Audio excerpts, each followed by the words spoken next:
Today we are going to see how to determine the fugacity of real gases. We know in the case of ideal gases, it is possible to deduce a relationship between free energy G and pressure P. We have seen this relation, right? dG is equal to VdP minus SdT. And if we take the temperature as constant, that equation will reduce to dG is equal to VdP because this term dt is 0. So we have dG is equal to VdP at constant temperature. Then we can write dou G by dou P. Dou G by dou P is equal to volume V. Okay. And we know dG can be equated to d mu. Okay. So what will happen? This d mu becomes equal to VdP because dG is equal to VdP, d mu also becomes equal to VdP. So d mu is equal to VdP, that is our equation 8. Substituting the value of d mu from equation 7. So in the previous video we had derived equation for d mu, which is equal to RT dln f. d mu is equal to RT dln f. So we are going to substitute for d mu by this value. So equation 8 modifies to RT dln f is equal to VdP. RT dln f is equal to VdP. At a given temperature, we are going to consider alpha represent the difference between the molar volume of ideal gas, that is VID, and volume V of volume of real gases. So the difference in volume of an ideal gas and real gas is represented as alpha at a particular temperature. So what is alpha? Alpha is equal to volume of ideal gas minus volume of real gas. Volume of real gas is just represented by the symbol V. So volume of ideal gas, we know for ideal gas PV is equal to RT when N is equal to 1. So V is equal to RT by P, right? So V ideal can be substituted by RT by P in the case of ideal gas minus volume of the real gas. So on rearranging this equation, we can write volume V is equal to RT by P minus alpha, right? V is equal to RT by P minus alpha, that is equation 10. Now we are going to substitute this equation 10 into equation 9. Our equation 9 was RT dln f is equal to VdP. So we are going to substitute for V here by this value. So equation 9 modifies to RT dln f, left side is maintained as such, is equal to, instead of V, we write RT by P minus alpha into this dP. Okay, so we have new equation RT dln f is equal to RT by P minus alpha into dP. So we are taking this term RT into right side in the denominator, 1 by RT into these terms, RT by P minus alpha into dP, which is equal to 1 by P, because this RT cancels out. We are removing the bracket, so we get 1 by P minus alpha by RT into dP. Okay, just divided by this RT. So dln f is equal to, again we are removing this bracket, so we get dln f is equal to dP by P. dP by P minus alpha by RT into dP. So dP by P minus alpha by RT into dP. And this term dP by P can be written as dln P, right? Okay. So our equation modifies to dln f is equal to dln P minus alpha by RT into dP. Now we are going to take this term to the left hand side. So we have dln f minus dln P is equal to minus alpha by RT dP, right? So dln f minus dln P can be written as dln f by P, which is equal to minus alpha by RT dP. That is our equation 11.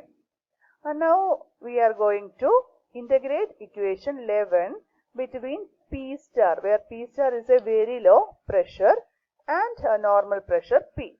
So The limits are P star, which is a very low pressure, and P. We are going to integrate equation 11.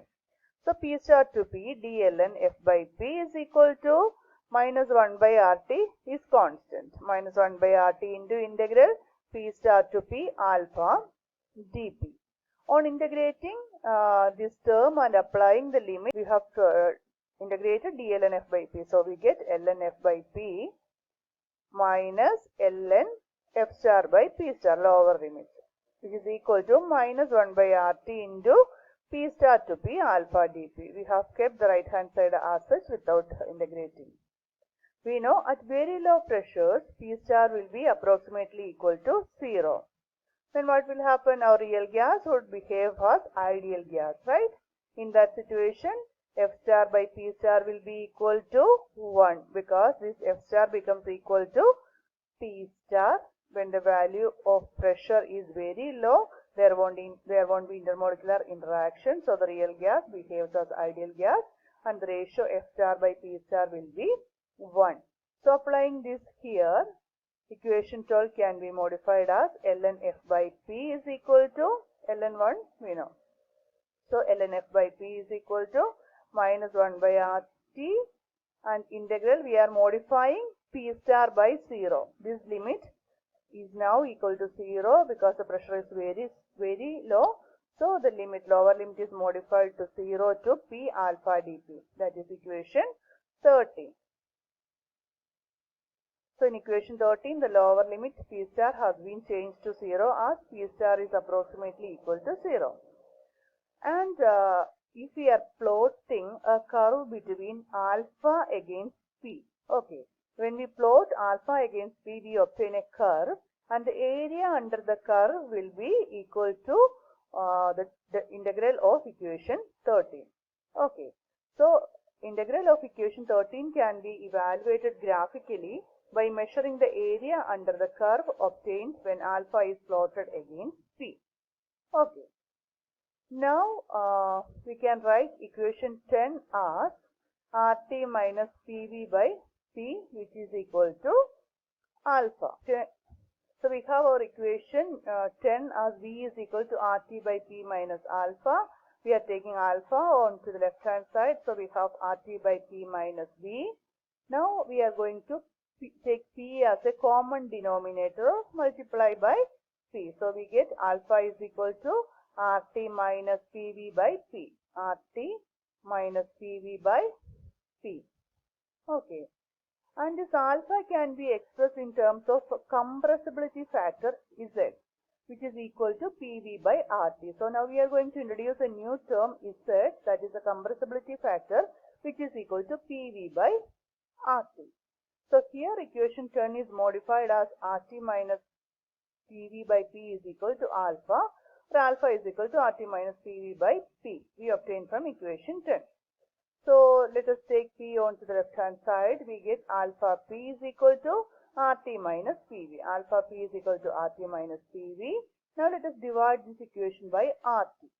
Okay, so alpha P by RT is equal to RT by RT is 1 minus PV by RT. And we know this PV by RT term is nothing but the compressibility factor is Z, right? So we can substitute PV by RT by the compressibility factor is Z. So we get alpha P by RT is equal to 1 minus Z. Now let us take this P into the right hand side here. So we get alpha by RT is equal to 1 minus Z by P. That is our equation 14. Okay. Now let us substitute for alpha by RT in equation 13. Which was our equation 13? ln F by P is equal to minus 1 by RT into 0 to P alpha dP. That was our equation 13. And let us substitute instead of this alpha by RT, we can substitute 1 minus Z by P. Okay. So our equation 13 modifies to ln F by P is equal to minus sign is there, limit integral 0 to P. Instead of alpha by RT, we are substituting 1 minus Z by P dP. That is equation 50. Okay. So the value of this integral can be obtained by plotting 1 minus Z by P against pressure and measuring the area under the curve between the limits. Okay. So the value of the integral of equation 15 right hand side can be obtained by plotting 1 by z by p against pressure, and the area under the curve will be the value of the integral of equation 15. Okay. Now imagine if the accurate values of compressibility factor Z and alpha are known, the fugacity can be estimated by considering that alpha is independent of the pressure at a given temperature. Now we are going to assume a particular value for Z and alpha, and at a particular temperature alpha is independent of pressure. So our equation modifies like this: ln f by p is equal to, since alpha is independent of temperature, we can take alpha outside this integral. So it's equal to minus alpha by RT 0 to p dp. We know 0 to p dp is nothing but p minus 0, right? That is p. Okay, so this integral becomes minus alpha by RT into p, minus alpha p by RT. And f by p, from equation 16 we can find out f by p is equal to e raised to minus alpha p by RT, right? F by p is equal to e raised to minus alpha p by RT. And we know when x is a small quantity, e raised to minus x can be expressed as 1 minus x only when x is a small quantity. And we know the term alpha p by RT is very small, and we can neglect higher powers, right? So we can write f by p is equal to 1 minus alpha p by RT. So e raised to minus x is 1 minus x. Similarly, e raised to minus alpha p by RT can be written as 1 minus alpha p by RT, which is equal to cross multiplying RT minus alpha p by RT. RT is taken as a common denominator. So f by p becomes equal to RT minus alpha p by RT. That is equation 17. And from equation 10 we have alpha is equal to RT minus PV by P. From this we have found out alpha P is equal to RT minus PV, or PV is equal to RT minus alpha P. PV is equal to RT minus alpha P, right? So instead of RT minus alpha P in this equation we can substitute PV, right? So instead of this term we can write PV, that is obtained from equation 10. So f by p is equal to PV by RT. This is PV by RT, which is equal to, we are going to make a rearrangement, P by RT by V. This V is taken into the denominator. So we get P by RT by V. And we know RT by V is P ideal, right? PV is equal to RT. So RT by V is equal to P ideal. So this term is P ideal. So F by P is equal to P divided by P ideal. Okay. So fugacity F can be expressed as F is equal to P into P square of real gas divided by pressure of the ideal gas. So F is equal to P square divided by P ideal. So this is the expression for determining fugacity